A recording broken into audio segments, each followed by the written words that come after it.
네, 반갑습니다. 동유한대학교 유학대학의 신정근 교수입니다.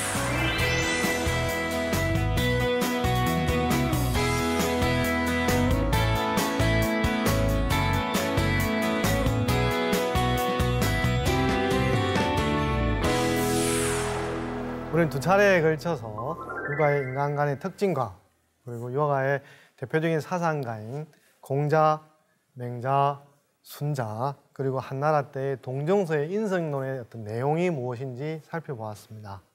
이번 시간에는 지금까지 살펴본 이야기를 종합하면서 어떤 성리학의 인성론과 그것이 현대사회를 설명하는 데 있어서 어떤 의의가 있는지 살펴보는 시간을 갖도록 하겠습니다.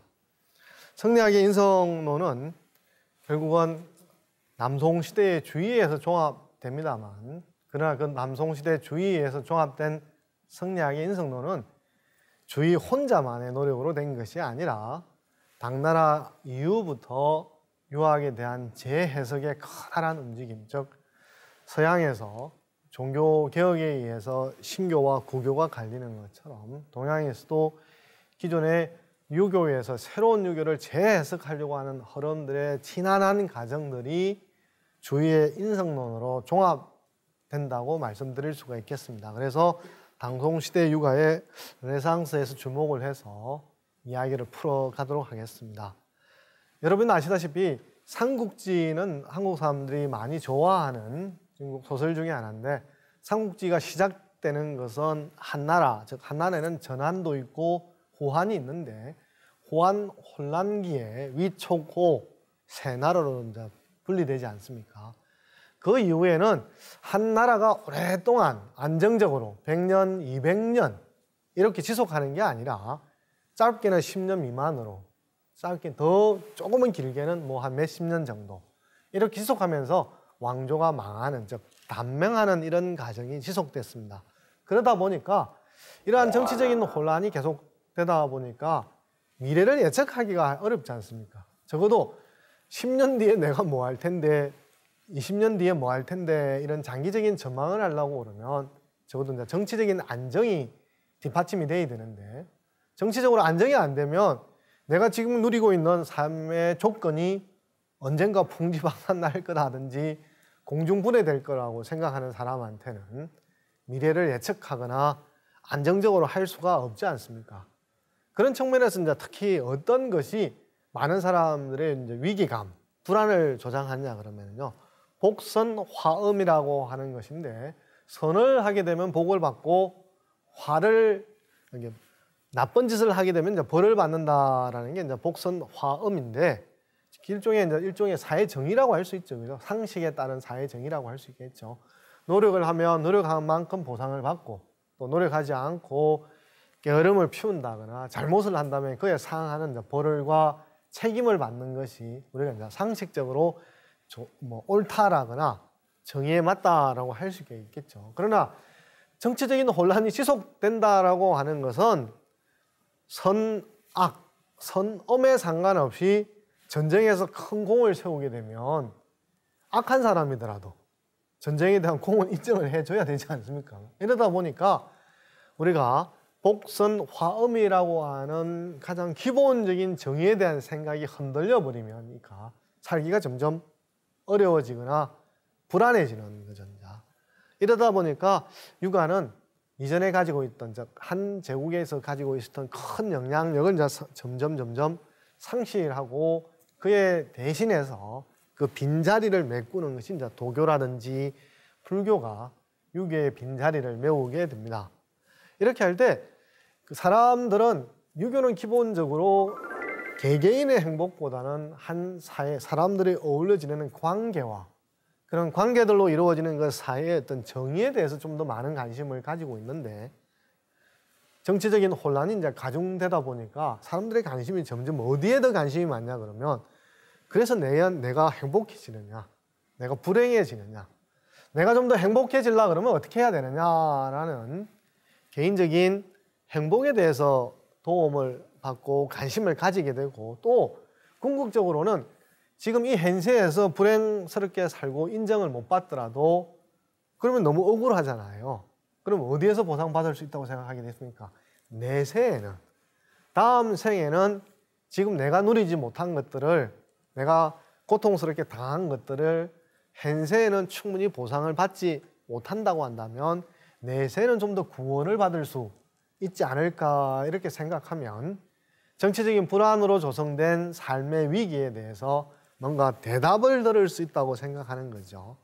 이런 측면에서 내세에 대한 구원, 지금 현재 겪는 불안, 불행이 내가 직접적으로 초래한 건 아님에도 불구하고 내가 당하고 있다면, 그것도 지금의 어떤 정치적인 상황에 의해서 어떻게 해결될 길이 없다고 한다면 당장 정치적인 상황이 바뀌는 것은 또 아니잖아요. 그죠? 그러면 내세에 내가 그에 상응하는 보상을 받을 것이다. 내세에 대한 관심으로 끌고 가게 된 것은 육아는 내세에 대한 생각이 많이 강하지 않습니다. 여러분 알다시피 전생, 현생, 내생이라고 하는 삶에 있어서 현생 위주의 삶이 아니라 앞, 뒤를 아우르는 삼생의 생각을 가진 것은 불교지 않습니까? 그래서 후한시대 때 불교가 들어오면서 많은 사람들의 관심과 또 위로를 주기도 하고, 그 다음에 도교라고 하는 것은 현세의 지금의 세속적인 욕망, 아들을, 자식을, 여성을, 결혼과 수많은 인간의 세속적인 욕망이 있잖아요. 그걸 이루고 싶은데 유교에서는 적극적으로 그에 대한 또 대답을 하지를 않으니까 그건 너무 이기적인 관심사다, 이렇게 말하고 내버려 두니까 그런 것들에 대한 대답을 제공을 하면서 인간이 좀 더 행복해질 수 있는 이런 것들에 대한 답을 제공하는 게 이제 도교죠. 그래서 유교가 물러나는 지점만큼이나 이제 도교와 불교가, 유교가 대답하지 못하는 것을 대답함으로 인해서 어떤 한 사회의 이념적 기반으로서 중요한 자리를 차지하게 되는데, 도교에 있어서는 공자와 맹자와 순자와 비슷한 시기에 활약했던 노자와 장자와 같은 사람이 있는데, 도교에 있어서는 노자와 장자가 단순히 공자에 비견할 만한 사상가이거나 철학자로만 한정되는 게 아니고 신이 됩니다. 신이 되어서 인간의 어떤 세속적인 욕망에 대해서 응답해주거나 답을 들을 수 있는. 예를 들어서 여러분 생각을 해보세요. 오늘날은 의학적 기술이 발달해서 요즘은 아직도 불치의 병이 있습니다만 많은 병들이 치료의 가능성에 도전하고 있지 않습니까? 암도 생존율을 점점 높여가잖아요. 그럼 옛날에는 그게 암인지도 모르고 사람이 시름시름 앓으니까 누군가에게 기도를 해야 되잖아요. 그러면 도교에서는 어떻게 하냐 그러면 그 당시 민간 전설 신화에 있어서 위대한 의사라고 간주된 사람들, 즉 화타라고 하는 사람을 들어보셨지는 모르겠는데 그런 사람들을 신격화시켜서 동상을 만드는 거예요. 그럼 사람들이 누구나 아프면 질병에 대해서 낫고 싶은 게 인지상정인데 어떻게 할 도리가 없잖아요. 지금은 병원에 가서 외과적인 수술을 한다거나 약물을 복용해서 진단한 뒤에 어떤 치유의 길을 걷지만 그러지 못하잖아요. 그러니까 이런 신들을 모셔서 인간을 신격화해서 내가 불안한 것들을 이제 치유하거나 달래려고 하는데, 노자도 장자도 그러한 인물들 중에 하나로서 이제 신격화가 되는 것이고, 저는 그래서 동아시아에서 흔히 이제 유교가 사회적으로 큰 영향력을 행사했다, 위력을 발휘했다라고 말씀하는데 저는 그것이 잘못이라고 생각하지는 않아요. 그렇다고 해서 그러면 도교랑 불교가 아무런 역할을 하지도 못했느냐라고 하면 그건 아닙니다. 그 일례로 여러분들이 혹시 이제 베이징 북경에 가시면 백운관, 바이윈관이라는 건 흰 구름이라는 뜻인데요. 우리가 불교를 믿는 걸 사찰절이라고 말하잖아요. 도교 신앙을 모시는 곳을 이제 도관이라고 그러는데, 북경에 가면 이제 백운관이라고 하는 큰 도교 사원이 있습니다. 거기 가면 저게 뭐냐 그러면 수성 노인 성군이라고 저러한 조상을 만들었는데 저 신에게 빌면 뭐가 오겠습니까? 오래 사는 거죠. 오래 사는 거. 저 당시 사람들만이 아니라 오늘날 사람도 무병장수하는 거죠. 병 없이, 병 있고 오래 사는 것보다는 질병 없는 상태에서, 건강한 상태에서 오래 사는 거는 사람들이 많이 행복한 삶이라고 말을 하잖아요. 그러면 그렇게 돼야 되겠는데 어떻게 해야 될까? 그렇게 원하는 마음을 저 도교 사원, 백운관을 비롯한 자기 지역에 있는 도관에 가서 수성노인 성군과 같은 생명을 관장하는 신에게 제물을 바치고 기도를 하면 사람이 어떤 생각을 갖는 거죠. 아, 내가 좀 더 오래 살 수 있지 않을까라고 하는 희망을 가지게 된다는 거죠. 예.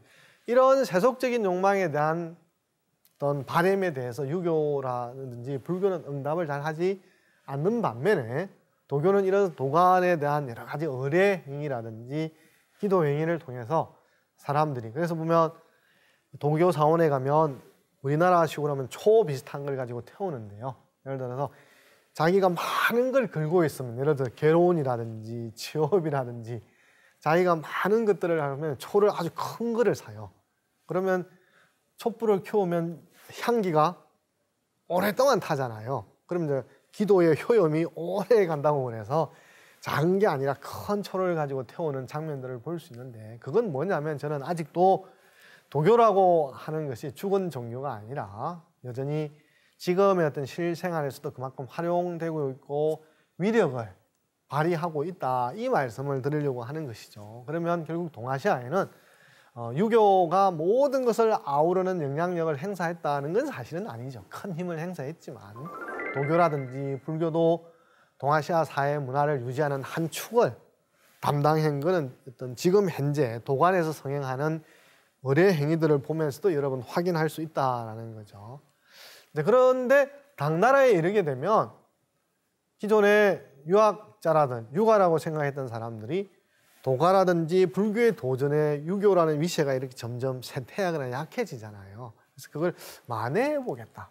좀 더 어떤 유교가 가지고 있는, 유학이 가지고 있는 위상을 좀 더 키워보겠다 생각해서 한유화 같은, 지금 현대 우표의 인물이 된, 소재가 된 한유화 같은 사람이 당나라 때 유학자인데, 이 사람이 유교의 어떤 유학의 위력을 만회를 해보자.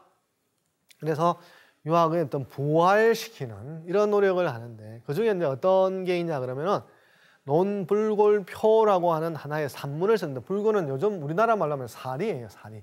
부처님 사리인데, 당시에 부처님 사리를 봉안해 놓고 기도를 하고 절을 올리면 사람에게 이제 복이 생긴다라고 하는, 즉 재앙은 없어지고 좋은 일만 생긴다라고 하는 신앙이 있었어요. 그래서 절이 아니라 궁궐에 부처님 사리를 이제 모시려 헌종이 그렇게 하니까 이 한유라고 하는 유학자가 아무 효험이 없는 그런 것들을 황제가 나서서 하느냐라고 이렇게 정면으로 비판하는 글을 쓰는 등, 즉 자기는 노력하지 않고 신을 믿기만 하면 구원을 받을 수 있다라고 하는 것들을 유학자 입장에서 너무 손쉽다고 생각한 거예요.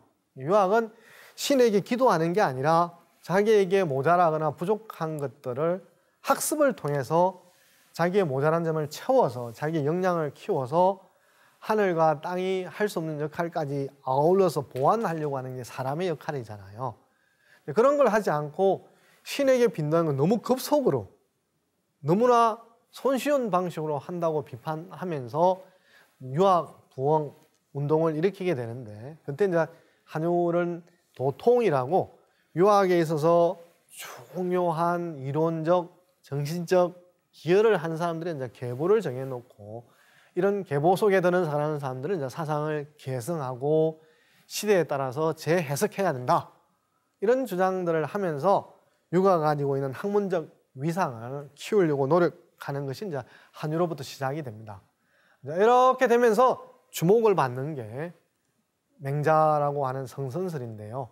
이전까지 맹자가 춘추 전국시대 때 성선설을 주장했지만, 우리가 맹자 이야기할 때 살펴보았듯이 바로 고자라든지 그 뒤에 등장하는 순자에 의해서 당신이 말하는 성선대로 하면 무슨 문제가 있어야 무슨 문제가 있어 쉽게 바로 논란의 대상이 되면서 맹자가 가지고 있던 성선이 가지고 있는 의의가 제대로 잘 밝혀지지가 않았어요. 그러다가 방송시대에 이르러서 맹자가 말하는 성선이라고 하는 걸 사람들이 다시 들여다보기 시작했어요. 그러면서 성선이라고 하는 것들이 주목을 받게 되는데, 뭐냐 하면 위진시대 때 사람들이 생각할 때 도교하면 불교하면 윤회와 열반처럼 한 도교와 불교라고 하는 사상 문화를 지탱하는 핵심적인 이론이 있다고 본 거예요. 그러면 육아도 그에 대응해서 뭔가 우리도 있어라고 이렇게 말을 해야 되잖아요. 그죠? 말을 있어야 돼야 하는데 뭐를 말할까라고 하는데 도교의 도라든지 불교의 윤회와 열반에 맞서서 주장할 수 있는 것들이 뭘까라고 생각하고 찾고 찾다가 주목을 한 게 뭐라는 거죠? 바로 성선이라고 하는 거예요. 성선. 말씀드렸듯이 성선이라고 하는 것은 인간이 도덕적이고 지금 현재보다 더 나아가는 데 있어서 외적인 존재의 도움을 기대는 게 아니라 이미 나 안에 있는 나를 바꿀 수 있는 힘을 찾는다는 거잖아요. 그래서 다시 한 번 더 육아의 인간관으로 돌아간 거죠. 뭐냐면 황제거나 하느님이거나 부처님이거나 도교에서 말하는 신이거나 그런 존재에 의지해서 내 삶을 바꾸거나 공동체를 더 평화롭게 만든다라고 하는 건 가능한 일이 아니다. 오히려 내 개인이 바뀌어야, 내 자신이 바뀌어야 그렇게 바뀐 사람들끼리 새롭게 모이는 사회가 육아가 말하는 이상이 실현된 사회다. 그러려고 그러면 자기가 바뀌려고 그러면 내 안에 바뀔 수 있는 힘의 근원을 찾아야 되는 거잖아요. 그렇죠? 그런 의미에서 이제 성선이 중요한 가치를 가지고 있는 것으로 이제 주목을 받게 되었죠. 이러다 보니까 기존의 유학자들은 오경과 사서가 있다면 역경, 서경, 시경, 춘추, 예기와 같은 역경의 근위를 앞에 높이 쳤는데 성선이 나오는 것은 오경에 나오는 게 아니라 맹자에 나오게 되잖아요. 그래서 당송시대의 유학자들은 원래 사서라고 하는 명칭이 없었어요. 지금 우리가 이제 사서 그러면 대학, 중용, 논어, 맹자라고 하는 것, 지금은 이제 보통 명사처럼 쓰입니다만 당송시대 이전까지는 그 책을 묶어서 사서라고 하는 말이 없었어요. 그런데 사서에는 보니까 불교라든지 도교에 맞설 수 있는 중요한 이론적 무기들이 많이 있다고 생각을 한 거예요. 그래서 당송시대 유학자들이 원래는 얘기 속에 있던 대학과 중용이라는 한 편에 불과했던 것을 떼어내어서 독립적인 책을 만들어서 대학, 중용과 논어, 맹자를 한 꾸러미로 묶어서 사서다. 그래서 읽어야 될 꼭 필수 텍스트로서 사서라고 하는 생각을 가지게 된 거죠. 이렇게 되면 맹자의 이제 성선이라고 하는 것은 우리가 일상적이고 세속적이고 도가에서 말하는 그런 세속적인 존재인데 육아에서 말하는 것은 나라고 하는 사람이 신에게 기도해서 내가 바뀌는 것이 아니고 내가 나를 바뀔 수 있는 본성의 그 힘, 근원으로 다시 돌아가자는 거잖아요. 그 근원을 주목을 해서 인간이 도덕적으로 탈바꿈할 수 있는 힘이거나 엄청난 동력이라고 보는 거죠. 이렇게 되면 물론 맹자 이래로 성선이라고 해서 성선이 있다고 해서 그 사람이 기계적이고 자연적으로 성선을 실현하는 건 아니죠. 얼마든지 성선대로 살아가는 사람이 있을 수도 있지만 성선대로 살아가지 못하는 사람이 있을 수 있는 거죠. 그렇지만 성선 자체가 인간이 외부적인 데 도움을 받지 않고 나의 긍정적인 내부의 그런 큰 힘이 있다라는 거. 우리가 살다가 자꾸만 남하고 비교하게 되는데요. 쟤는 저런 게 나한테 없어 그러면 이런 질투와 선망과 부러움이 내가 어떤 변화를 일으킬 수 있는 힘이 되는 건 맞긴 맞아요. 그런데 한때 내가 부러워하는 것도 나이가 들거나 생각이 바뀌면 아니 그건 그 사람 거고 나는 그게 내 거로서의 아름다움이거나 좋은 거거나 이런 에너지로서 기력이 딸려버리면 그냥 시큰둥해져 버리잖아요. 그건 뭐냐면 다른 사람이 가지고 있는 거는 부러워할 때는 부러운 것이만 더 이상 부러워하지 않게 되면 내가 그걸 가지도록 큰 힘을 발휘하지를 못하는 거죠. 그렇게 할 때 맹자가 성선에서 우리가 이 당송시대 때 맹자의 성선에서 느낀 건 뭐냐면 사람이 남에게 있는 걸 부러워해서 나를 끌고 가고자 하는 힘이 아니고 나에게 나를 바꿀 수 있는 긍정의 힘이 뭐냐라고 하는 것들을 이제 성선에서 찾아내고 그것들을 키워나가냐는 거죠. 이제 그러다 보면 좀 더 이제 세부적으로 들어가면 그렇습니다. 즉, 왼쪽에 있는 그림은 아이가 이제 우물에 빠지려고 그러면 우리가 이제 이해관계를 따지지 않고 덥석 구해주는 것이 이제 맹자가 성선을 사유실험을 통해서 입증한 거잖아요. 이제 그럴 때 두 번째 이제 수양에서 보면 근원으로서 그런 사단은 다 있습니다만 실제로 현실적으로 다 인간이 그러지가 않으니까요. 그래서 이제 약이라고 하는 게 뭐냐면 밤의 기운인데요. 여러분들이 자기를 전체적으로 되돌아볼 수 있는 시간이 낮일까요, 밤일까요?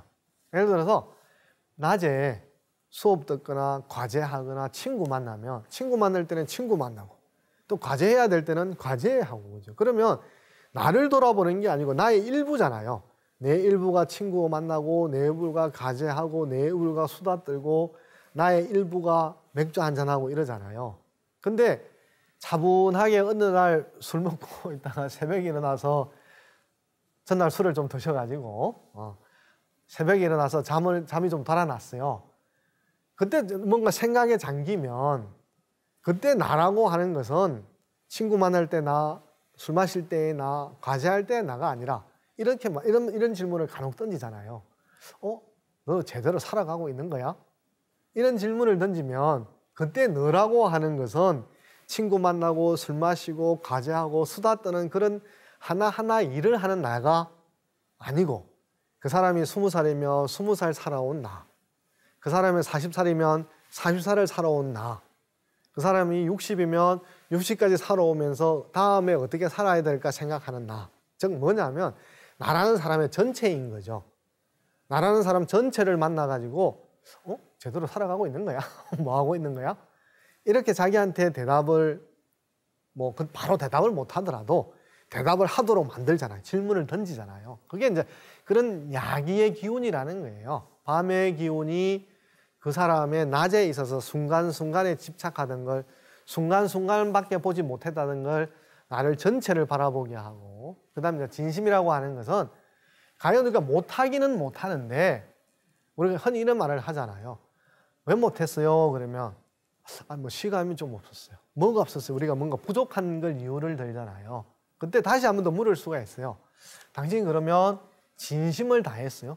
당신이 할 수 있는 모든 역량을 다 쏟았어요? 아니면 30%만 했어요? 70%만 했어요? 90%를 다 했어요?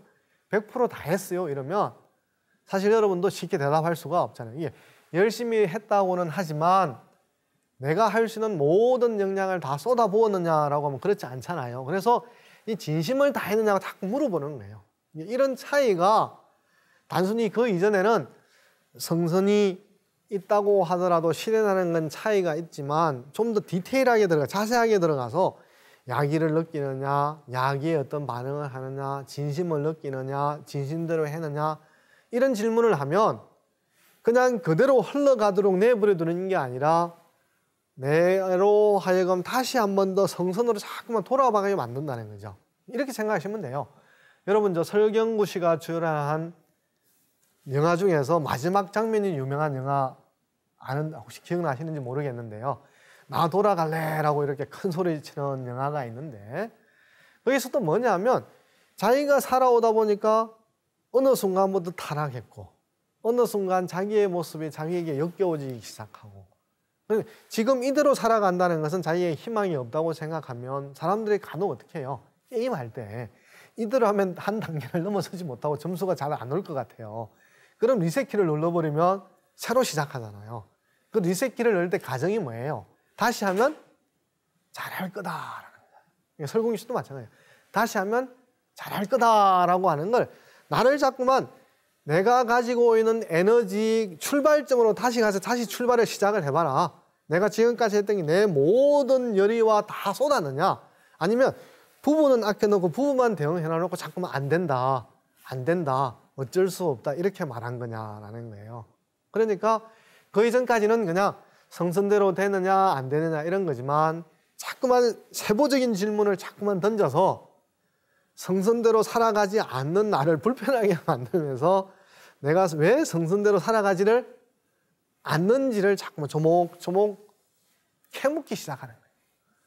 이제 그러면서 이런 성선대로 살아가게 되면 다시 첫 시간에 말씀드린 것처럼 삼재처럼 하늘을 알게 되면서 나라는 존재가 겨우 나라고 하는 한 사람에게 묶이는 게 아니라 이 세상 사람들과 전체 더 연동돼서 일어나는 것들.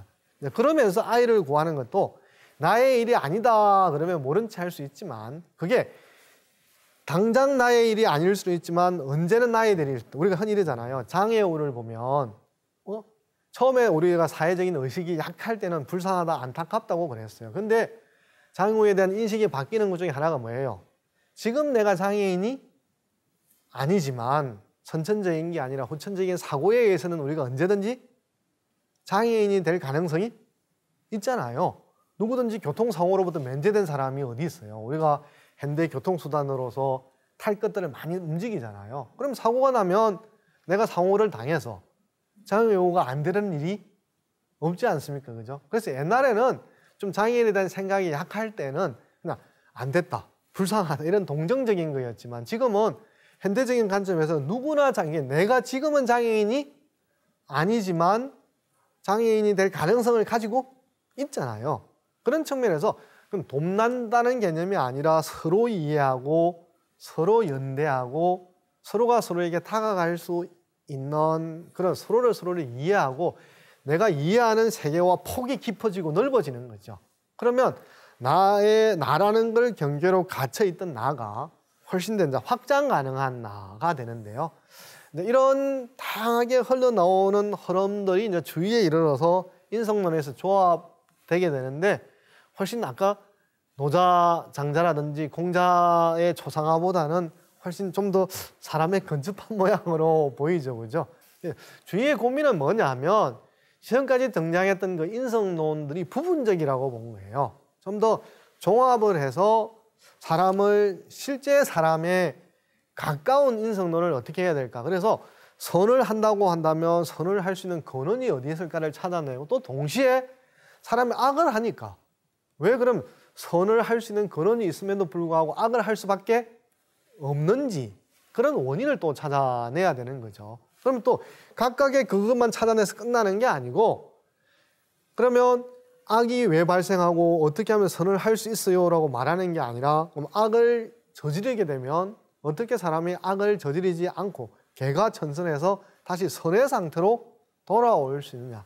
이 세 가지를 다 설명하는 버전의 육아의 인성론을 재조합해야 되겠다라는 게 이제 주자가 가지고 있는 고민입니다. 그 이전까지 한 측면만 포인트를 두고 이거다, 저거다, 성선이다, 성악이다, 무선 부불선이다 뭐 이렇게 주목을 했다면 그 문제를 세 가지를 다 포함하는 방식으로 설명을 해야 될까라는 건데 그래서 주자는 성선, 성악 이런 말을 쓰지를 않아요. 대신에 이제 어떤 말을 쓰냐 그러면은 우리의 본선에는 본연지성도 있고 기질지성도 있다라는 건데 기질지성은 뭐냐면은 술을 생각하시면 이야기가 편해요. 평소에 얌전하고 말도 안 하고 다소곳이 앉아 계시는 분도 어떤 모임에서 뭐가 들어가면요? 술만 몇 잔만 들어가시면 그냥 이건 순전 비유라고 생각하세요. 뭐 상위에 올라간다든지 노래를 부를 때 남의 마이크를 빼앗는다든지 그분이 왜 하는 거예요?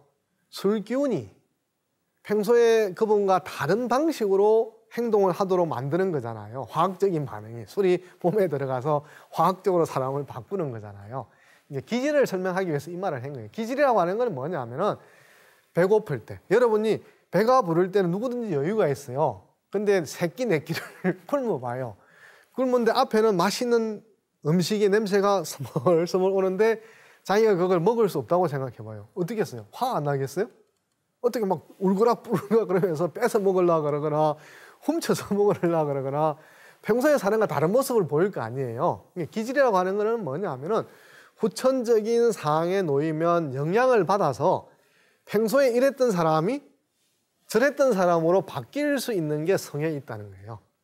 본성의 사람의 성에는 환경의 영향을 상관없이 본래 그러한 성도 있지만, 그죠? 본래 그러한 성도 있지만 환경과 대결하거나 어떤 조건에 놓이면 울컥하고 획가닥하고 돌변하고 너 왜 그래? 막 이렇게 사람을 어리둥절하게 만드는 그런 기질지성이 두 가지 측면이 있다고 말하는 거예요. 주자는 본연지성이라고 하는 건 뭐겠어요? 사람이 선을 할 수 있는 거는 본연지성이 있기 때문에 어떠한 조건에 있어서도 사람은 선을 할 수 있는 힘을 가지고 있어. 사람과 사람에 대해서 연대할 수 있고 사람의 고통에 대해서 동정할 수 있고 자기가 설정한 기준에 의해서 미치지 못하면 부끄러움을 느껴서 반성하는 측면이 있고 그렇지만 또 그런 면만 있는 것이 아니라 누군가로부터 공격을 당하면 욱 하고 그러잖아요. 이런 측면도 또 있다고 본 거예요. 그래서 저 두 가지 모습을 합쳐야 뭐가 된다는 거죠. 합쳐야 사람이 된다는 거예요. 사람은 본연지성만도 사람이 아니고 기질지성만도 사람이 아니고 본연지성과 기질지성 두 가지가 합쳐진 게 사람의 본래의 모습이라고 본 거예요. 그러면 주자의 고민이 이제 풀리는 거예요. 본연지성을 통해서는 사람이 선을 할 수 있는 근원을 찾아내고 기질지성에 의해서는 왜 사람이 갑자기 획가닥하고 악을 하는지도 설명해내게 되고 그러면 악을 저질렀다가 개가천선해서 선으로 하려고 하면 어떻게 했어요? 본연지성을 컨트롤할 거나 통제할 필요는 없지요. 뭘 통제하면 됩니까? 기질지성을 잘 통제하면 예를 들어서 지금은 요즘은 음주하고 나면 차 핸들을 잡는 거는 좀 천연기념물처럼 됐지만 10년, 20년만 되면 이런 사람이 많았어요. 난 술 먹으면 운전 더 잘해. 이런 사람이 있었어요. 그래서 옆에 가서 운전대를 빼앗으려고 그러면 뭐 화까지 내면서 자기가 운전을 잘하는데 왜 운전을 못하게 하냐고 막 이렇게 하는데 요즘은 워낙 운전이 위험하다라는 걸 아니까 딱 술 드시면 어떻게 생각해요? 자기가 운전 잘하고 사고 안 낼 자신이 있다고 치더라도 내가 음주를 했으니까 꼭 걸려서 범칙금을 받는다거나 처벌을 받는 걸 두려워하는 게 아니라 내가 술을 먹었으니까 오늘 운전대를 잡지 않아야지 이렇게 생각하잖아요.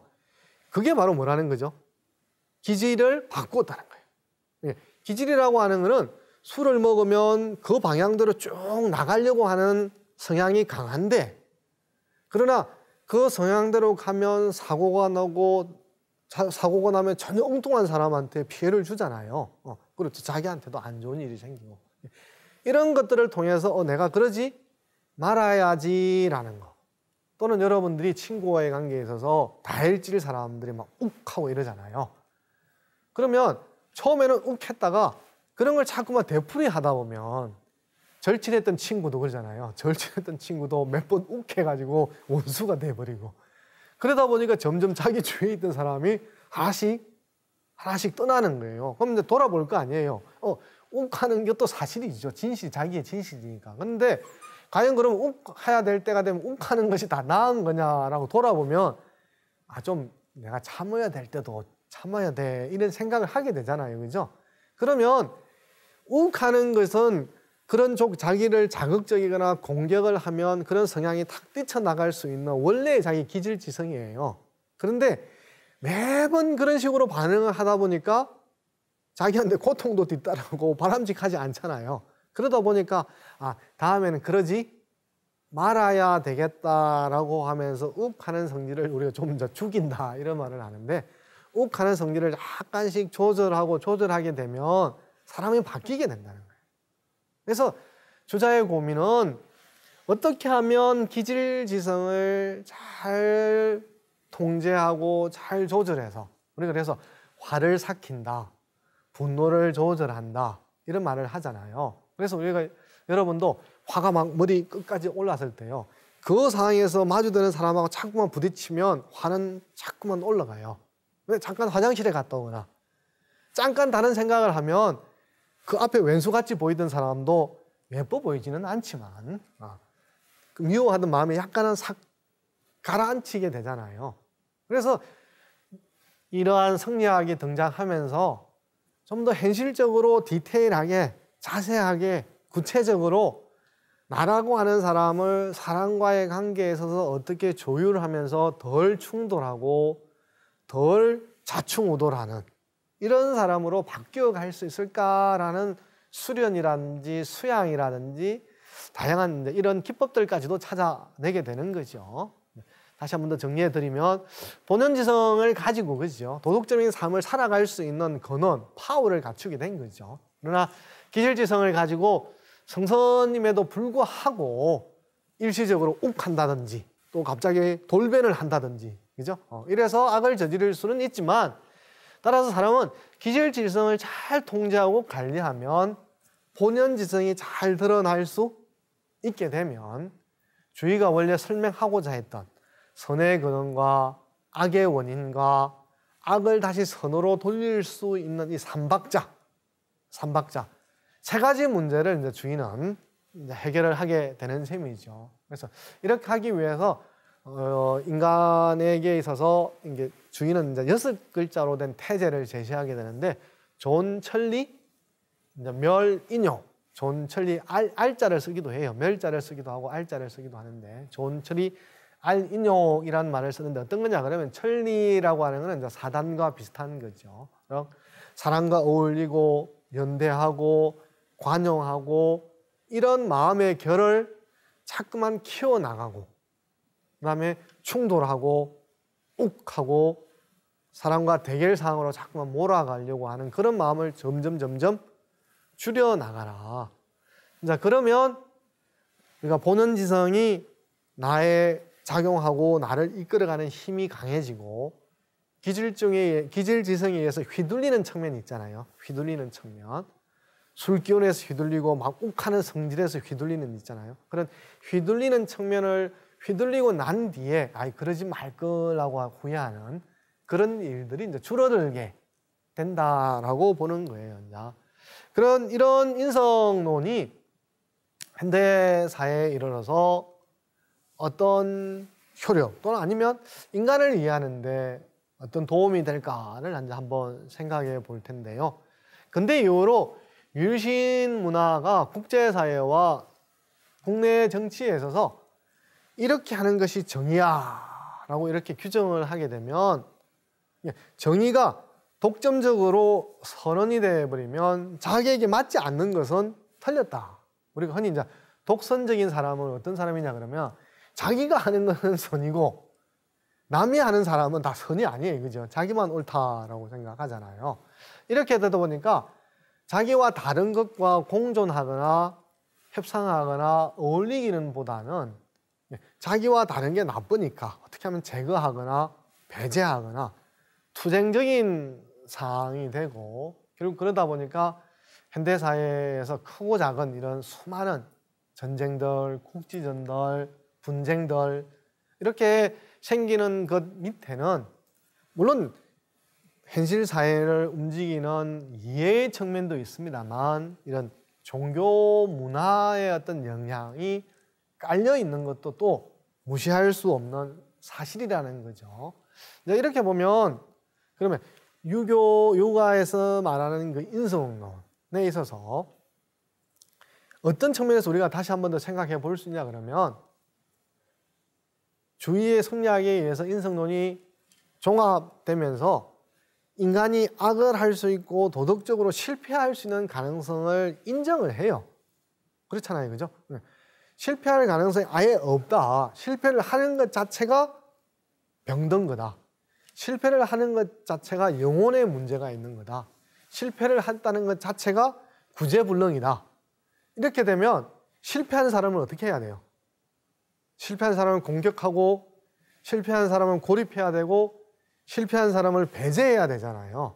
그런데 성리학의 태제는 기본적으로 기질지성을 설정했다는 것은 사람이 실패할 수가 있다라는 가능성을 인정을 하고 그 다음에 중요한 것이 그러한 기질이라고 하는 것들을 우리가 얼마나 바꿀 수 있느냐, 전환시킬 수 있느냐라는 거죠.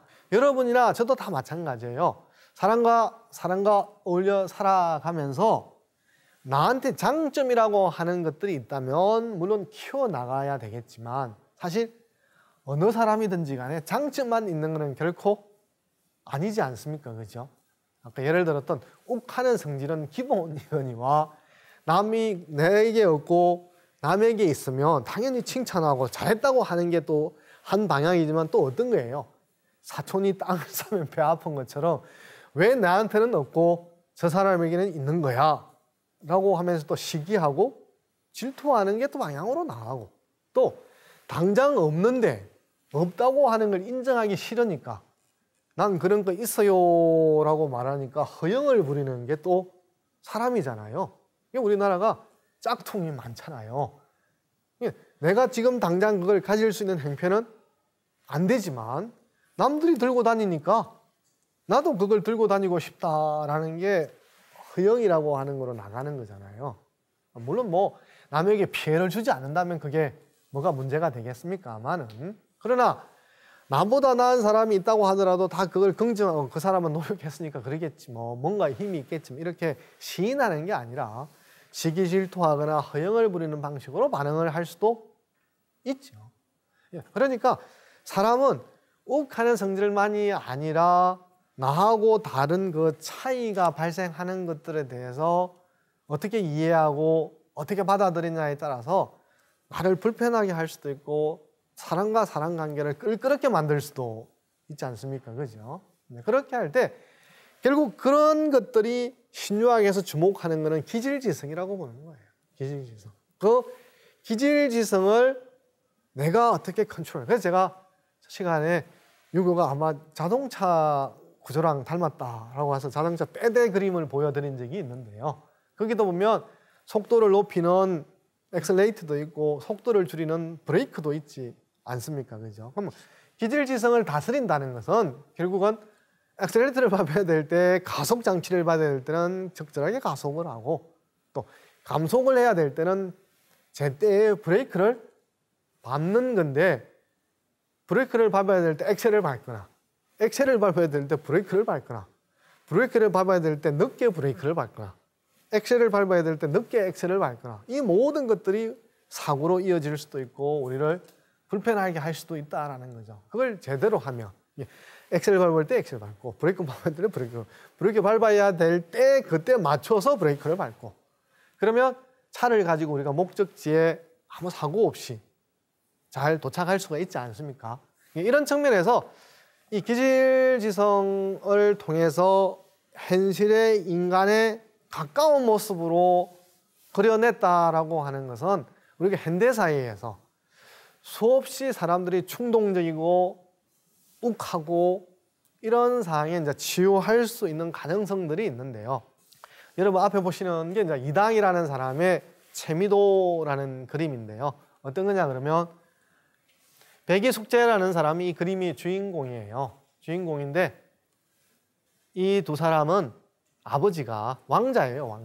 왕자인데 왕이 서열에서는 후계자가 될 사람인데 아버지가 셋째를 좋아하는 거예요. 셋째를 좋아하니까 내가 왕이 돼야 되겠어. 내가 왕이 돼야 되겠어. 자기 권리를 주장하면 결국 어떻게 돼요? 투쟁하는 상황으로 나아가는 거잖아요. 아버지는 셋째한테 주고 싶으니까 어떻게 하더라도 셋째를 줄 거 아니에요. 그러면 백이라고 하는 사람이 나도 왕이 돼야 되겠어. 그러면 두 사람의 의견을 꺾지 않으면 충돌로 나아가는 수밖에 없잖아요. 그래서 이제 백이 숙제는 F to you 그러니까 셋째 동생한테 주니까 숙제라고 하는 동생도 나도 형처럼 하겠어라고 하면서 둘 다 고죽국이라는 나라를 떠나서 자기 나라에 있으면 또다시 정치적인 격변에 휘말릴 수가 있으니까 떠나버려요. 그래서 이제 셋째가 왕이 되는 건데 그렇게 되니까 그러지 않았으면 내전 상태로 갔을 거고 내전 가면 혼자 싸우는 게 아니고 수많은 병사가 연루되면 그 사람들은 아무 이유 없이 명령하니까 끌려다니고 이리저리 동원되다가 치고받게 하다가 죽게 되겠죠. 그러니까 수많은 사람을 살리게 되었죠. 그러다가 이제 은나라 말에 주나라 무왕이 은나라 주왕을 상대로 은나라를 멸망시키는 이제 전쟁을 이제 해요. 그러니까 이 백이숙제 두 사람은 주왕을 찾아가서 신하가 어찌 임금을 처벌할 수 있느냐. 그러면서 전쟁을 하지 말라라고 요구했지만 주나라 무왕은 이 두 사람 말을 듣지 않고 결국 이제 은나라를 멸망시키고 주나라를 천자의 나라로 이제 만들어내는데 자기 이제 설득이 실패했다는 걸 알고 백이숙제는 수양산으로 가서 이제 고사리를 켜 먹다가 죽었다 그러는데, 저는 이제 현대 의학적으로 보면 이제 영양실조로 죽지 않았을까. 고사리에 뭐 인간이 먹을 영양소가 다 들어있겠습니까? 그래서 아마 반농담 반진담입니다. 아마 이제 그런 건데, 여기서 또 보면 왜 이제 공자는 이 백이숙제라고 하는 사람을 현인이라고 이렇게 띄우냐 그러면, 모든 사람들이 자기 주장만 해버리면, 그러니까 양보가 절대 선이라고 말을 하려고 하는 게 아니고요. 모든 사람이 주장하는 사항에서 협상도 안 되고 대화도 안 되잖아요. 그럼 결국은 공동으로 갖고자 하는 게 있으면 누군가가 이야기를 통해서, 협상을 통해서 누가 최선이다, 누가 최적이다, 누가 최고다라고 하는 합의가 있으면 그걸 존중을 해야 되는 거지, 존중을 안 하면 충돌 위에 다른 길은 없는 거죠. 그렇죠? 즉 마주보고 달리는데 기차가 브레이크가 고장난 차가 마주보고 달리는 수밖에 없는 거잖아요. 그런 상황에서 공자가 보는 것은 양보했기 때문에 저 사람을 현인이라고 본 게 아니라 누가 임금 자리에 오르는 것이 최선인지, 잘할 수 있는 사람이 임금에 올라가는 게 좋은 것인지, 꼭 내가 임금이 되는 게 중요한 것은 아니지 않습니까? 결국 이건 뭐냐 그러면, 말하는 사람을 객관적으로 봐가지고 그게 내 것이 아니야 라고 생각하면 그 자리에 적임자에게 양보할 수 있는, 물려줄 수 있는 그런 마음, 그러면서 나를 둘러싼 사람들이 충돌과 갈등과 대립으로 자꾸만 치닫지 않고 어느 선에서 멈출 수 있는 브레이크 역할을 했다는 게 이제 공자가 백이숙제를 현인으로 이제 치는 이유죠. 여러분 주위에도 보면 꼭 친구들 중에 그런 사람이 있어요. 싸움하면 말리고 그중조정, 누구 편드는 게 아니라 합리적으로 의견을 하면서 너는 이게 이렇지만 저건 또 좀 그렇지 않느냐. 그러면서 여러분들이 그걸 받아들이면 아주 뜨겁게 달아오르던 경쟁의 장도잖아요. 합리적으로 이렇게 조정이 되는 그런 상황들도 아마 친구를 사귀다 보면 많이 겪을 텐데, 그런 역할을 했다는 거죠.